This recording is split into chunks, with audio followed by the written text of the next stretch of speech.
அனைத்து இந்திய அண்ணா திமுக கூட்டணி, இந்திய தேசிய ஜனநாயக கூட்டணி 50%. மோசமான கேவலமான ஒரு ஆட்சி. இன்னும் ஒரு 30-45 நாளைக்கு இருக்கும்.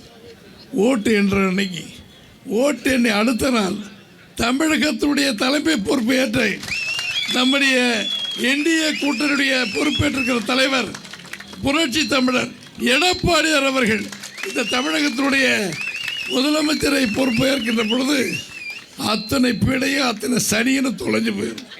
அதைத்தான் நம்முடைய தம்பிகள் இங்கே பேசுகின்ற பொழுது தெளிவாக சொன்னார்கள்.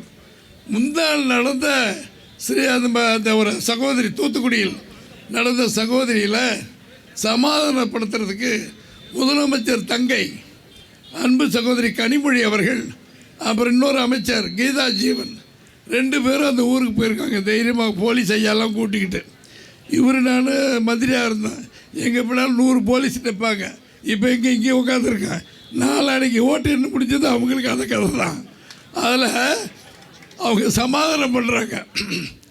வெளியே போறியா இல்லைன்னு சொல்லி முதலமைச்சர் தங்கச்சியை கனிமொழியை எல்லோரும் சத்தம் போட்டு வெளியேற்றுறாங்க.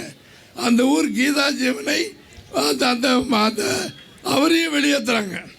அம்மா கொஞ்சம் கொடியெல்லாம் கொஞ்சம் கீழே பிடிக்கப்பா, ஓரமாக சைடில் போனேன். என்னப்பா முதல் போயிடுச்சு அவங்களுக்கு, கொஞ்சம் பிடிக்கப்பா, எல்லோரும் பார்க்கணும்ல, இன்னும் கொஞ்சம் கீழே இறக்கு பரவாயில்ல. இல்லை புலிக்கொடி இருக்கிறார், புலி அவரை ஒன்றும் சொன்ன பேச்சு கேட்க மாட்டார். இவரு அவர் சைடில் இருக்கார். அவர் புலிகள் அப்படி தான் இருப்பாங்க.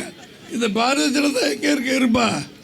எனவே தோழர்களே, முந்தாள் நடந்த தூத்துக்குடி சம்பவமே இந்த ஆட்சி கேவலமானது என்பதற்கு கனிமொழியை அந்த இடத்திலிருந்து விரட்டி வெளியே போங்கள் என்று சொல்லி கனிமொழியையும் அந்த அமைச்சர் கீதா ஜீவனை வெளியேற்றதே சாட்சி. நம்பர் 1. இங்கே பேசிய அத்தனைக்கும் காரணம், இவ்வளோ கொலை கற்பழிப்பு எல்லாம் நடக்குதுன்னா கஞ்சா அபீன் எங்கே பார்த்தாலும் இந்த மேடையில் சொல்கிறோம்.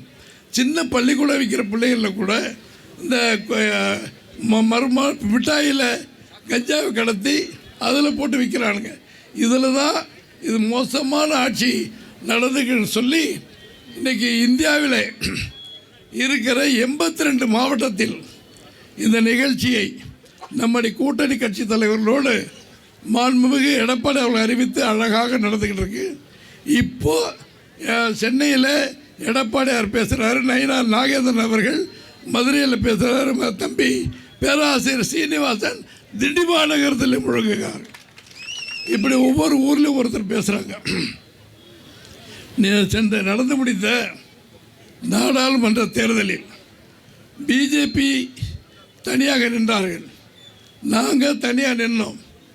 இப்போ எங்களோடு இருக்கிற அத்தனை கூட்டணி கட்சிகளும், சில கட்சிகள் பிஜேபியோடு இருந்தது, சில கட்சிகள் எங்களோடு இருந்தது. இப்போ அத்தனை கட்சிகள் சேர்ந்ததற்கு பிறகு கருத்து கணிப்பு நேற்றைய தினம் நம்முடைய செய்தி குறிப்பிலே சொல்லியிருக்கிறார்கள். அனைத்து இந்திய அண்ணா திமுக கூட்டணி, இந்திய தேசிய ஜனநாயக கூட்டணி 50%.